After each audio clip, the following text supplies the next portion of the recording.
Bagaimana sih harus minta tolong? Sayang Nyai sudah meninggal. Hanya Nyai yang bisa menolong saya. Siapa bilang aku sudah mati? Nyai.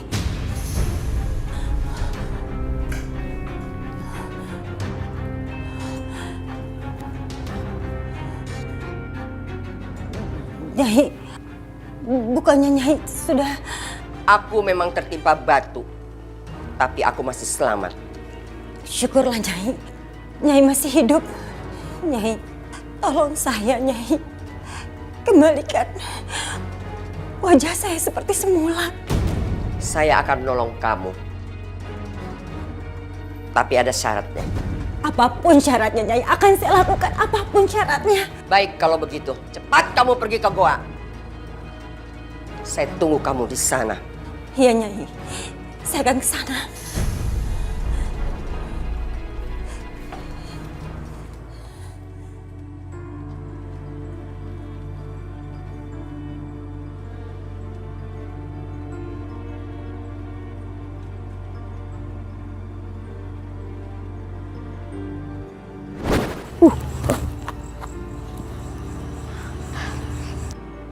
Kasihan Nabil. Aku harus tolong dia.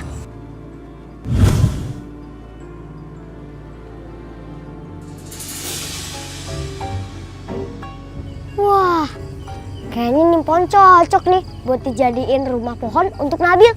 Hehe, dang ding dong, dang ding dong.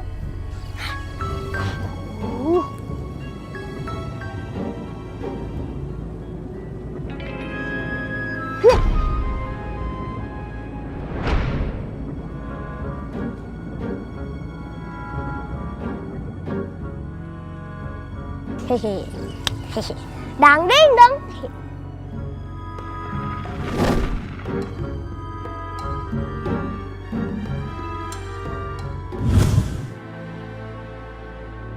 Sekarang waktunya mindahin Nabil ke rumah pohon.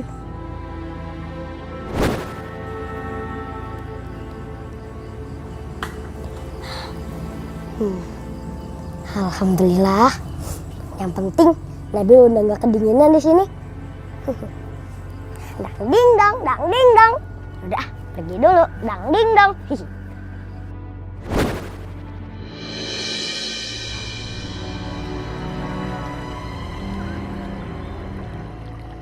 Minum ini. Dengan izin penguasa gunung berapi, wajah kamu akan kembali seperti semula.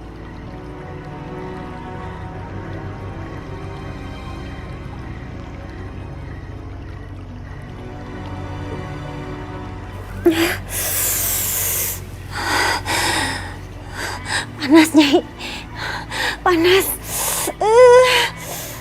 Tidak apa-apa. Panas itu hanya sebentar.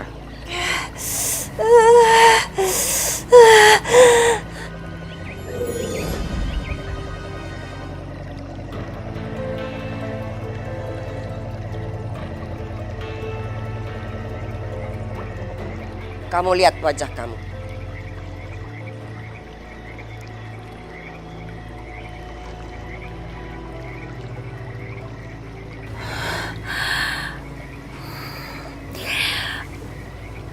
Wajah saya sudah kembali seperti semula, Nyai.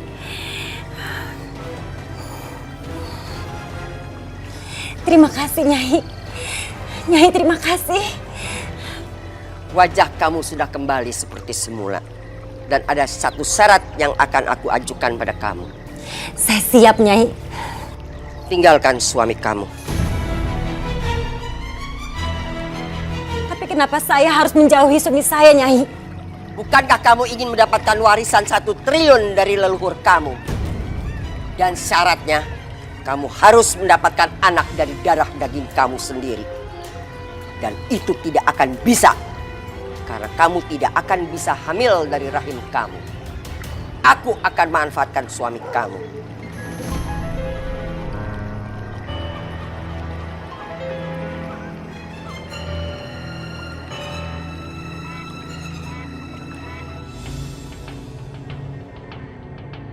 Siapa sih malam-malam? Dewi, buka pintunya. Kok dia tahu nama saya?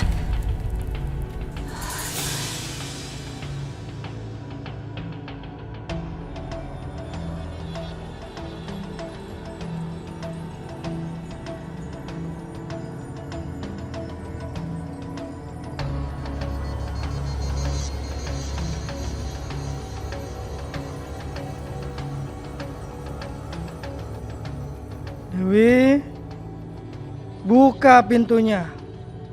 Aku akan kembalikan bayi yang kamu tumbalkan dulu. Dan gagal.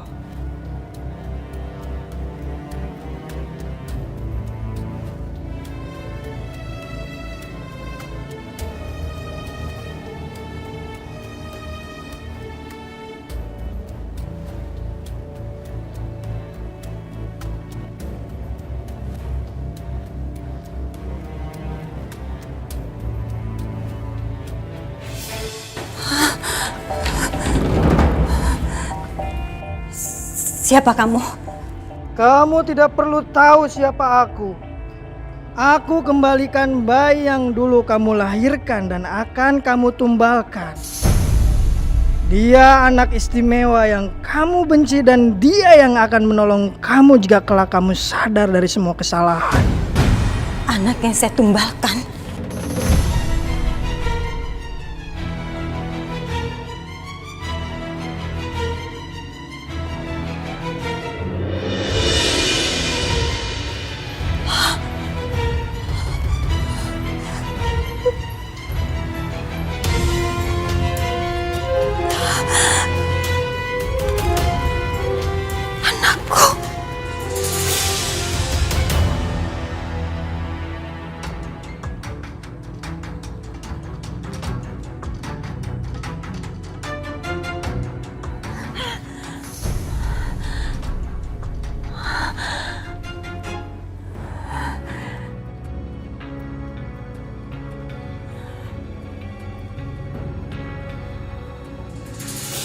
Apa mungkin anak itu masih hidup?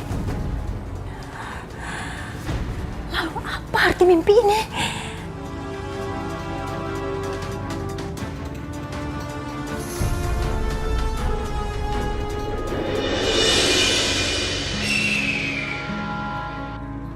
Nabil, bangun Nabil, bangun. Sudah subuh. Alhamdulillah, akhirnya udah subuh. Kasih ya sahabatku burung udah mau bangunin aku buat sholat subuh. Sama-sama. Aku Ella akan selalu bersama kamu jika kamu membutuhkan aku. Iya, sekali lagi terima kasih ya.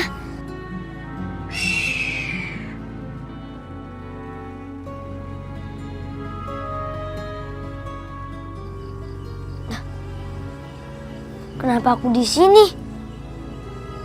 Kan semalam aku tidur di bawah pohon. Kenapa sekarang ada di sini? Assalamualaikum Nabil. Waalaikumsalam. Nabil, gimana? Kamu bingung ya? Kenapa kamu ada di sini? Iya. Kok kamu tahu sih? Ya tahu dong, dangding dong. Kan aku yang buat rumah pohon ini. Aku sengaja bikin ini buat kamu sebagai tempat tinggal. Oh iya. Kamu kenapa sih nggak panggil aku kalau kamu butuh bantuan? Aku ini harus menjalani ini semuanya dengan sendiri. Oh iya, udah waktunya sholat subuh nih. Aku mau sholat dulu ya. Sama dong. Aku juga mau sholat subuh. Dangding dong.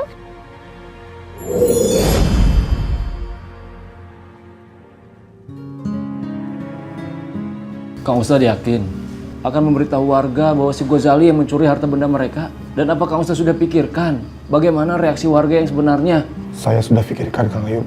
Saya sudah istikharah. Sekalipun Ghazali dibawa ke kantor polisi, insya Allah saya redha. Dibawa ke kantor polisi lagi?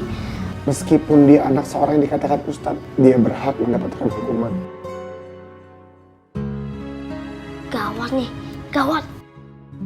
Ya tapi apa nggak ada cara lain Kang Ustadz? Saya kasihan kalau si Ghazali harus dipenjara Kang. Kang Ayub, siksa akhirat lebih pedih. Allah katakan, azabku sangat pedih, saya nggak mau anak saya disiksa sama Allah, diazab sama Allah di akhirat. Masalahnya Ghazali fitnah orang besar, berat pertanggungjawaban di hadapan Allah. Saya ngerti, Kang. La ilaha illallah. Abi jahat. Masa sama anaknya sendiri mau diserahin ke kantor polisi? Abi udah gak sayang sama Ghazali.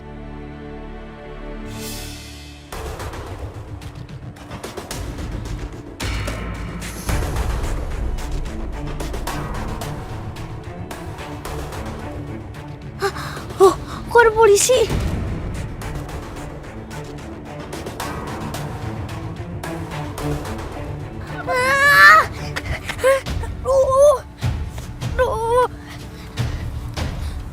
Pak polisi. Pak polisinya. Semoga nggak ngejar deh. Ghazali nggak mau dimasukin penjara.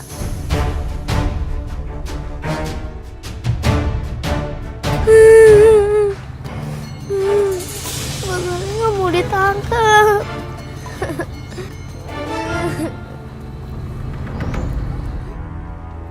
Angkat tangan. Jangan lari. Kami tangkap. Ampun Pak polisi. Ghazali nggak mau dimasukin penjara. Ghazali nggak mau, Pak polisi.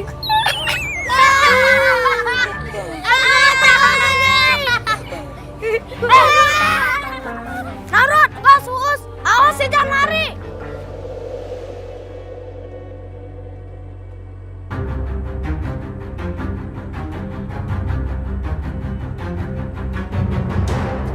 Kang Ustad, si Ghazali teh tidak ada di kamarnya, Kang. Sepertinya dia mendengar pembicaraan kita, Kang. Terus dia kabur. Astagfirullahaladzim. Ayo, kita cari dia. Ayo, Kang. Aku nggak bohong. Abi aku itu udah tahu kalau yang melakukan pencurian itu kita dan juga menfitnah Nabil.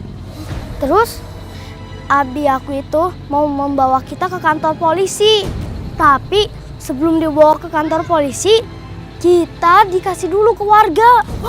Apa? Ih, jangan lebay. Ini nggak bercanda. Mau kalian masuk penjara? Nggak mau. Mikir dong. Gimana nih?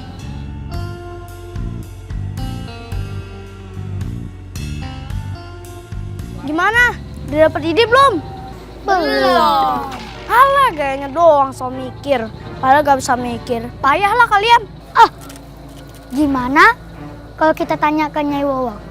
Wah, boleh juga tuh. Ide bagus. Yuk kita ke sana. Siapa tahu Nyai Wowo bisa membantu kita. Yuk. Punten, Kang. Akang teh ningali si Ghazali teh? Enggak, Kang. Kita nggak ngelihat Ghazali. Nun atuh, Kang.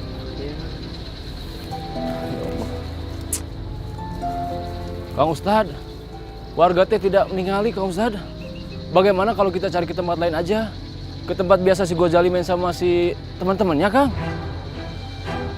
Atau kita tanya sama Nabil atau, Kang? Mohon. Ayo, Kang.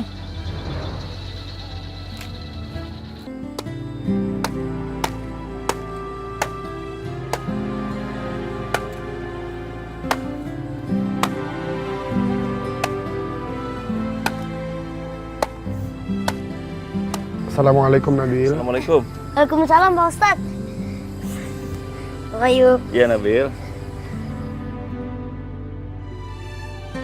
Kamu teh sekarang tinggal di rumah pohon? Iya. Masya Allah, Nabil. Bang Ayub salut sama kamu. Kamu teh orangnya mandiri, Nabil. Makasih Mang Ayub. Oh iya, Pak Ustadz katanya ada yang mau dibicarain. Pak Ustadz mau bicara apa?